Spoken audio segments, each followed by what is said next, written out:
अस्सलामुअलैकुम वरहमतुल्लाहि वबरकातुहु व मग़फ़िरतुहु। डियर स्टूडेंट्स, उम्मीद करती हूँ आप सब लोग खैराफियत से होंगे। हम आपकी टीचर शेख शीरीन फातिमा आज के इस सेशन के अंदर maths part 2 chapter number 7 coordinate geometry का मशक़ी सेट 7.1 आपके साथ हल करेंगे इंशाल्लाह। इसमें 3 सवाल दिए गए हैं, क्वेश्चन नंबर 1, क्वेश्चन नंबर 2 और क्वेश्चन नंबर 3। जैसे कि हमने बेसिक कंसेप्ट इसका देख लिया है, उसी के ऊपर डिपेंड ये क्वेश्चन है और काफ़ी आसान है। तो चलिए शुरू करते हैं।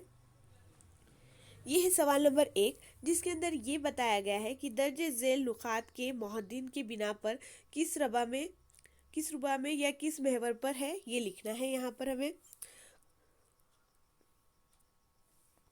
यहाँ पर देखिए, हमने जो बेसिक कंसेप्ट में देखा था वो था कि ये एक्स महवर है, ये वाई महवर है। एक्स और वाई जहाँ मिलते हैं उसे मुब्दा कहा जाता है, जिसका मुहद्दिन सिफर और सिफर है। ठीक है। इसके अलावा एक्स और वाई महवर एक दूसरे पर उमूद होने की वजह से जो 4 सेक्शन बने हैं उन्हें रुबा कहा जाता है। यह है पहला रुबा, जिसके अंदर मुहद्दिन की अलामत दोनों मुस्बत रहेगी। ये है दूसरा रुबा, जिसमें एक्स महवर के नुकात मनफी और वाई महवर के नुकात मुस्बत रहेंगे। ये है ये है रुबा नंबर 3, थर्ड क्वाड्रेंट, जिसके अंदर मुहद्दिन की अलामत मनफी मनफी रहेगी। और ये है चौथा रुबा, जिसके अंदर मुहद्दिन मुस्बत एक्स महवर के लिए और वाई महवर के लिए मनफी रहेगा। तो बस हमें यहाँ पर ड्रॉ तो कुछ करना है नहीं, सिर्फ दिए हुए मुहद्दिन की अलामत देखना है और पहचानना है कि वो किस रुबा में होगा। तो चलिए देखते हैं। पहला है ए -3, -2। जैसे कि हम जानते हैं मुहद्दिन की अगर बात किए तो पहला पॉइंट जो भी होगा वो एक्स महवर के लिए होगा और सेकंड पॉइंट जो होगा वो वाई महवर के लिए होगा। सेकंड अदद वाई महवर के लिए रहेगा। तो -3, यहाँ पर 3 के साथ मनफी की अलामत है, 2 के साथ कोई अलामत नहीं, यानी वो मुस्बत है। तो मनफी मुस्बत ये आएगा दूसरे रुबा के अंदर। देखिए, मनफी मुस्बत आएगा दूसरे रुबा में। आगे देखते हैं। मनफी मनफी ये आएगा तीसरे रुबा में। 5 के साथ अलामत मनफी की है, 2 के साथ भी अलामत मनफी की है। नेक्स्ट पॉइंट 3.5 और 1.5। 3.5 के साथ भी कोई अलामत नहीं, यानी यहाँ पर भी ये मुस्बत है। 1.5 ये भी यहाँ पर मुस्बत है। मुस्बत मुस्बत पहले रुबा में आएगा। पॉइंट के यहाँ पर रहेगा डी, ई, एफ, जी। ये 4 सवाल आप करेंगे। इसके आगे का हम समझा देते हैं, 2 सवाल बाकी के आपको ही करना है। ये देखिए एच, अगर हम यहाँ पर गौर करें, एच एक्स महवर के लिए एक्स और वाई मुहद्दिन, पहला अदद एक्स महवर के लिए, यानी यहाँ पर सिफर जो है एक्स महवर के लिए, तो एक्स महवर पर हम सिफर पे जाएंगे।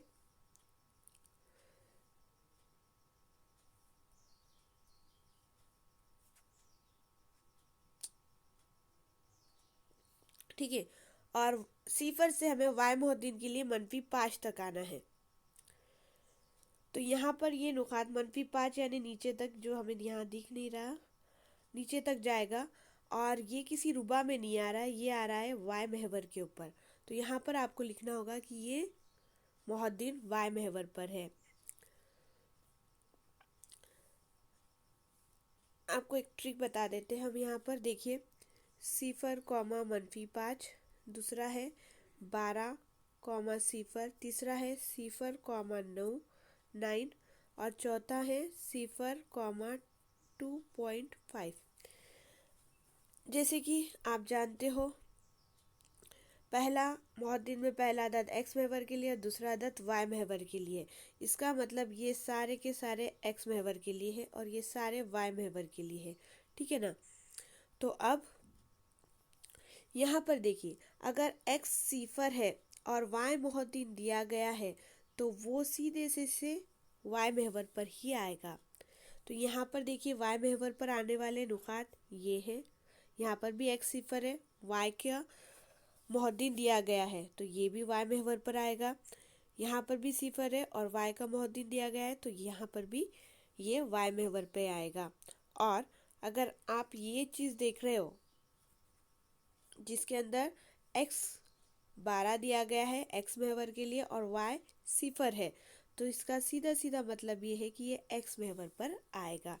मतलब अगर आप ड्रॉ ना भी करें, सिर्फ अलामत देखकर या फिर सिर्फ सिफर या फिर कोई अदद देखकर आप पहचान सकते हो कि दिया हुआ मोहद्दीन पहले रुबा में है, दूसरे रुबा में है, तीसरे रुबा में है, चौथे रुबा में है या फिर x महवर पे है या y महवर पे है।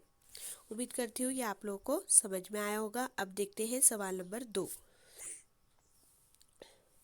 देखिए सवाल नंबर 2 में कहा गया है कि दर्जे ज़ेल नुकात किस रुबा में हो सकते हैं।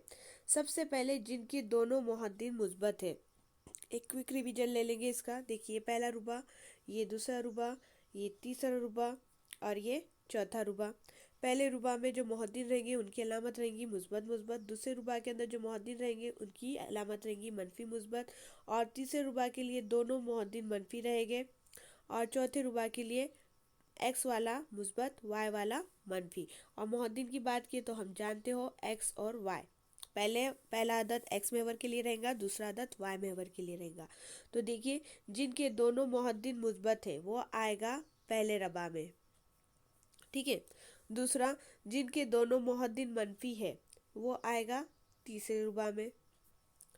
जिनके एक्स मोहद्दीन मुस्बत यानी ये और वाई मोहद्दीन मनफी यानी ये, वो आएगा चौथे रुबा में। जिनके एक्स मोहद्दीन मनफी और वाई मुस्बत है तो वो है सेकेंड रुबा में। बहुत ही आसान सवाल था, ये सवाल आप लोग समझ चुके होंगे। नेक्स्ट सेक्शन के अंदर इंशाल्लाह हम इसका थर्ड क्वेश्चन ले लेंगे, या फिर अभी देख लेते, रुकिए। हाँ जी अभी देख लेंगे। देखिए यहाँ पर है पहला पॉइंट L -2,4। देखिए जैसे कि हम जानते हैं पहला मोहद्दीन में पहला अदद x महवर के लिए रहेगा और दूसरा अदद y महवर के लिए रहेगा। मतलब यहाँ पर x के लिए हमें -2 लेना है। ये है आपका x महवर। यहाँ पर आप आए मोहद्दीन 2 पर, -2 पर, ठीक है। अब वहाँ से आपको जाना है y महवर पर जिसका मोहद्दीन है मुस्बत 4 जो है ऊपर की ओर, ऊपर के जानिब। तो यहाँ पर हम जाएंगे -2 से -4 की तरफ। यहाँ आपको स्केल का इस्तेमाल करना है और एकदम एक्यूरेट बनाना है, ठीक है। तो यहाँ जो आपको पॉइंट मिला,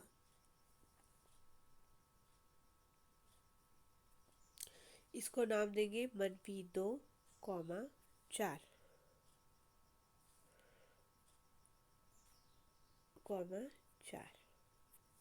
ठीक है। इसका नाम था पॉइंट L। एक और बता देते हैं, उम्मीद करती हूँ आपको समझा होगा। M 5,6। अब देखिए यहाँ पर 6 तो यहाँ ऊपर की तरफ बनाना पड़ेगा, एंड वाला ही ले लेते हैं ताकि आपको समझने में आसानी हो, ठीक है ना। देखिए एंड के लिए x महवर के लिए -3 है, मतलब यहाँ आए हम -3,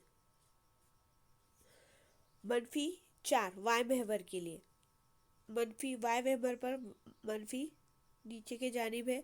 तो यहाँ पर हमें -3 से आना है -4 तक। यहाँ आप स्केल का इस्तेमाल करेंगे तो यहाँ आपको पॉइंट मिला। यहाँ पर डॉटेड लाइन बताना है, यहाँ पर इसको नाम दे दिया है n -3 -4। एक ये वाला देख लेंगे T सिफर -5 पॉइंट T। अब देखिए x महवर के लिए है सिफर और y महवर के लिए है -5। तो यहाँ पर x महवर के लिए हम सिफर पर गए, सिफर से हमें जाना है y महवर की जानिब -5 इस पॉइंट के ऊपर। -5 जो नीचे है, हम जा रहे हैं वहाँ। आप स्केल का इस्तेमाल कीजिए यहाँ पर।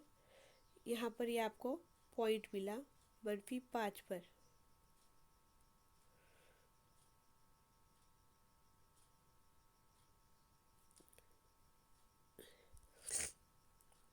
इसको नाम देंगे टी, सिफर, कॉमा, -5।